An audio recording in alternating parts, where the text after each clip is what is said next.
Buenas muchachos, vengo a explicarles este ejercicio que es similar al anterior. Notamos que tiene tres etapas.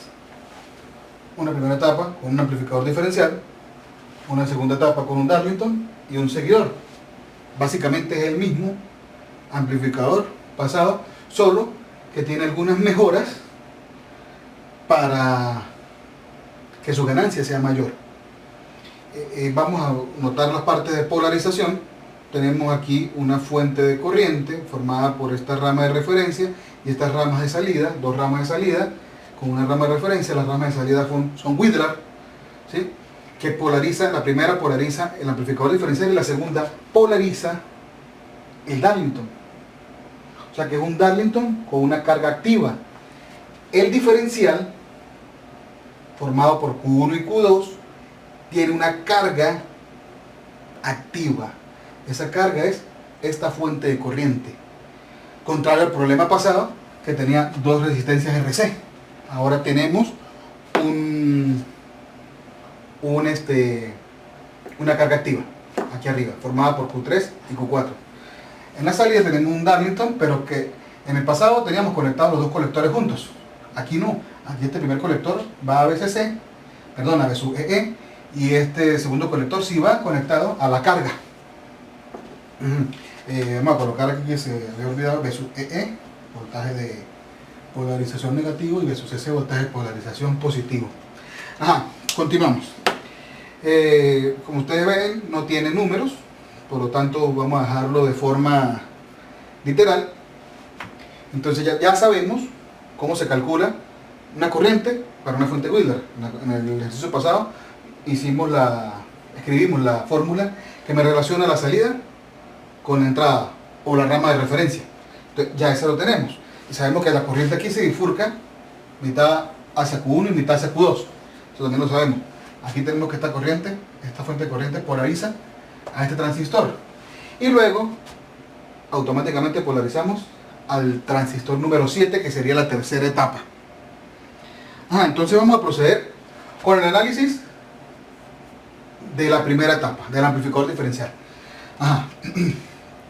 En AC, en el colector, ¿sí? Si recordamos el modelo de pequeña señal del diferencial de un transistor, tenemos en AC,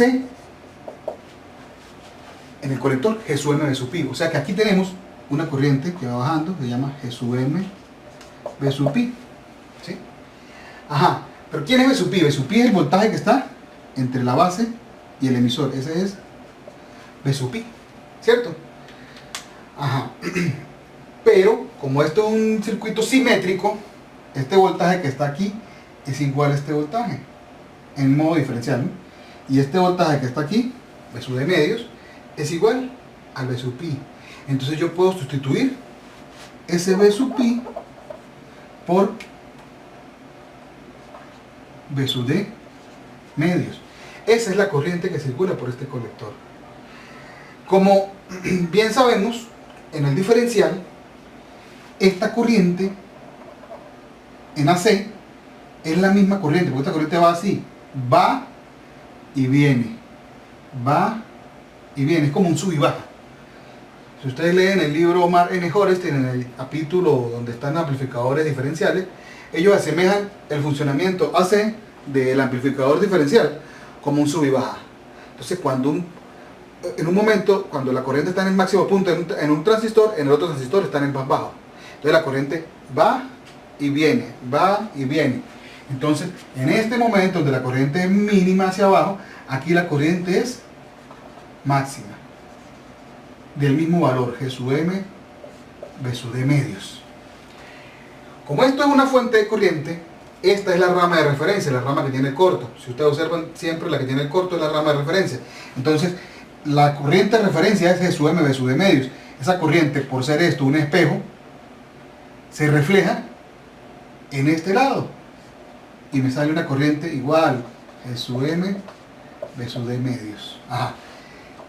Tenemos entonces dos corrientes, una que va hacia abajo y otra que va hacia arriba, G sub M, B sub de medios, Y G sub M, ¿hacia dónde va esa corriente? Hacia acá. Y sería G sub M por B sub D, simplemente. ¿Sí? La sumatoria de los dos, un medio más un medio es 1. Ajá. ¿Y cuánto sería el voltaje aquí? B sub 0,1. B sub 0,1 va a ser esa corriente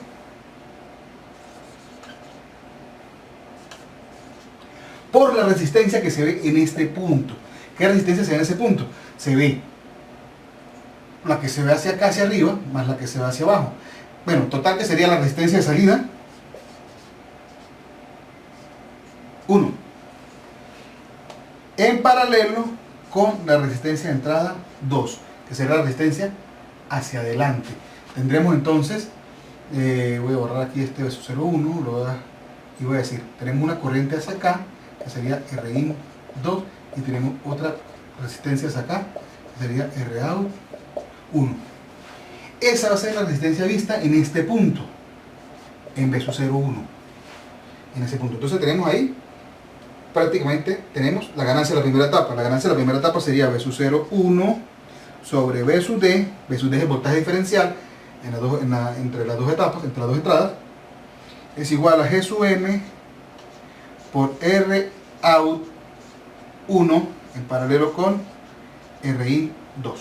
Esa es la ganancia de esta primera etapa del amplificador diferencial.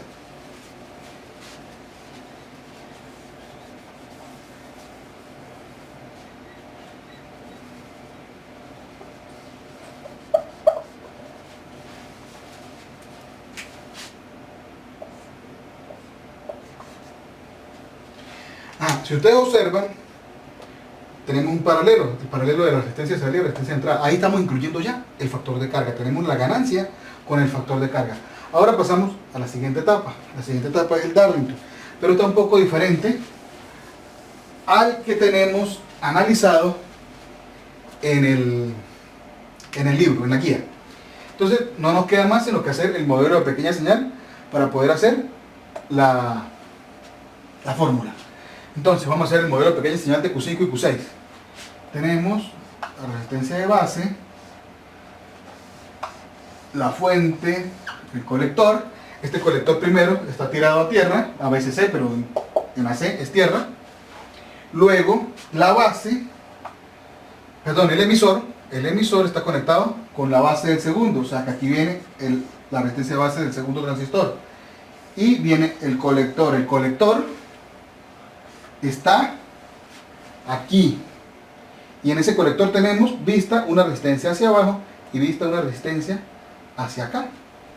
Entonces podemos llamar a eso, vamos a decirle que eso es una R de carga 6, la resistencia de carga en el colector 6, RL6 la vamos a llamar, y va a tierra, y este sería B sub 0,2 aquí, B sub 0,2, y este es B sub 0,1 aquí en la base. Este es RP5, esto es G sub M5, B sub P5, este es RP6 y este es G sub M6, B sub P6. Y el emisor está tirado a tierra.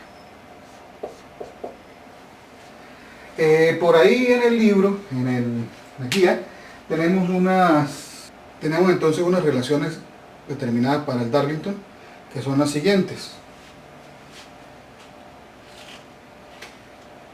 G sub M del primer transistor es igual a G sub M del segundo sobre beta más 1.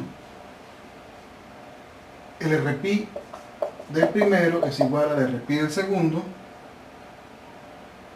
por beta más 1.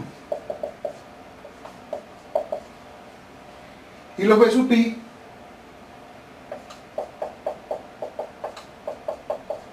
son iguales. Esa es la relación que tenemos. Y las corrientes se relacionan en que la corriente del primero es igual a la del segundo sobre beta más 1. Esto aplica para colector, base y emisor, para las tres corrientes. En las tres corrientes, y su C1 es igual a I su C2 sobre beta más 1, y su B1 es igual a I su B2 sobre beta más 1, e I su E1 es igual a I su E2 sobre beta más 1. Entonces, teniendo estas relaciones, es mucho más sencillo hacer el análisis AC de este señor. Entonces tenemos B sub 0 es igual a ¿quién? B sub 0,2 es igual a menos la corriente por la carga, por el RL6, menos. Ajá. ¿Quién es B sub pi 6? B sub pi 6 está aquí, no lo he dibujado. B sub pi 6 y aquí está B sub pi 5. Entonces, como tenemos que B sub pi 6 es igual a B sub pi 5, podemos decir que B sub 0,1 es igual a 2 B sub pi 6. Entonces, este B sub pi 6 lo despejamos y lo sustituimos en esta fórmula. Entonces me quedaría que B sub 0,2 sobre B sub 0,1 va a ser igual a menos G sub M2 por RL6, G sub M2 no, perdón, G sub M6 sobre 2. Entonces tenemos aquí la ganancia de la segunda etapa. Y tenemos un amplificador seguidor o colector común con una ganancia de aproximadamente 1.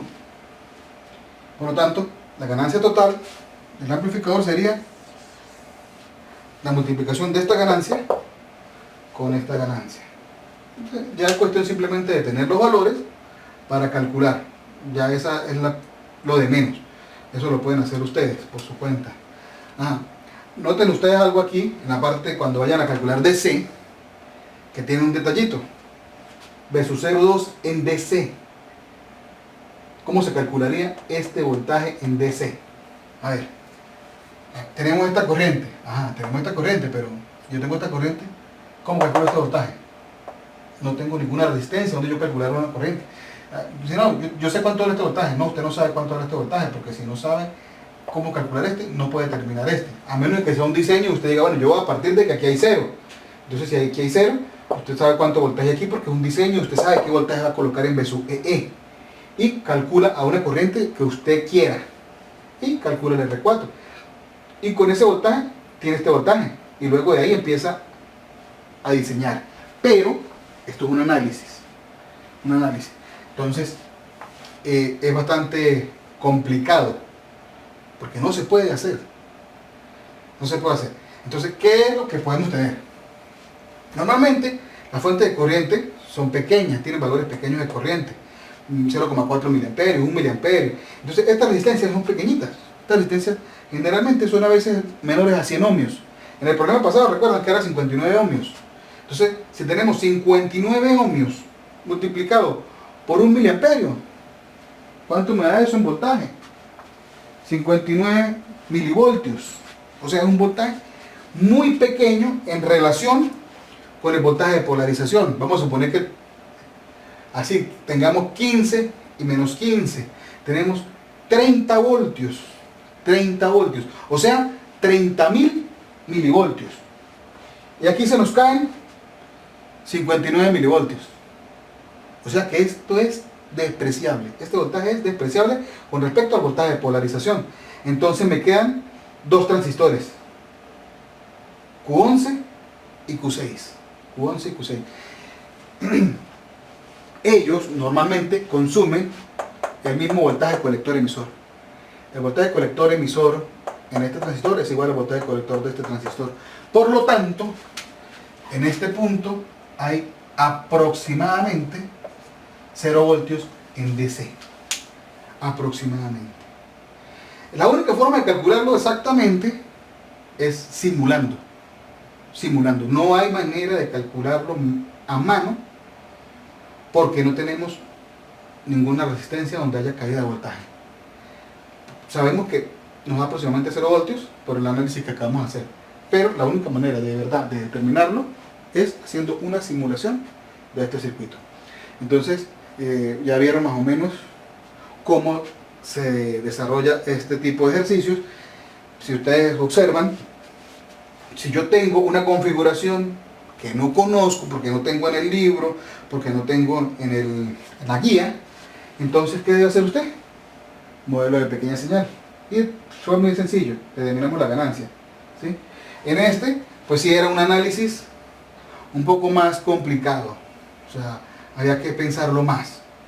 Pero, sin embargo, llegamos a una solución bastante sencilla. Entonces ustedes observan que la ganancia, a pesar de que es sencilla, la salida no va dividida entre dos, porque el efecto de tener una fuente de corriente por arriba me duplica la corriente y hace que esa salida sea el doble que el circuito del problema de ayer, que era G sub M por RC sobre 2. En este caso no lleva el sobre 2, porque tenemos dos corrientes. Generalmente un seguidor. ¿Qué pasa con los seguidores? Los seguidores, nosotros decimos siempre que son aproximadamente igual a 1 la ganancia. Eso es cierto siempre y cuando sea cierto. ¿Cuándo es cierto eso?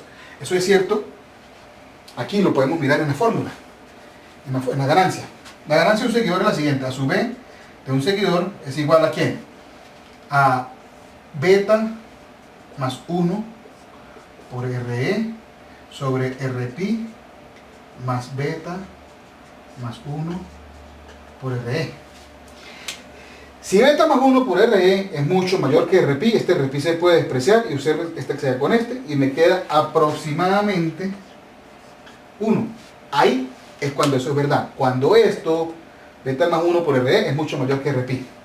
Normalmente, eso casi siempre es cierto, a menos que usted tuviese un RE de 80 ohmios, de 50 ohmios, pero normalmente usted tiene un RE de 50, de 10K, de 5K, entonces 101, vamos a suponer un beta de 101 por 5K, eso me da 5K, con un 0 son 50K, con otro 0 son 500K. 500K me da esto aproximadamente. Y el RPi es 2,5K. Entonces, 500K es mucho mayor que 2.5K. Sí, es muchísimo mayor. Entonces esto se puede despreciar y podemos decir que esta ganancia es 1. Aproximadamente 1. Pero, si usted tiene un RE que le vale 4 ohmios, usted tiene que decir, oye, 4 ohmios por 100 me da 400 ohmios y el RPi es 2,5. No, de hecho es más pequeño. No puedo despreciarlo, tengo que calcular la ganancia, ¿sí? Entonces, no siempre los seguidores la ganancia es 1. O sea, hay que darse cuenta de que si yo puedo decir que es aproximadamente 1 o no. Bueno, señores, esto es todo para este ejercicio. Espero que lo hayan comprendido y que les sea de utilidad.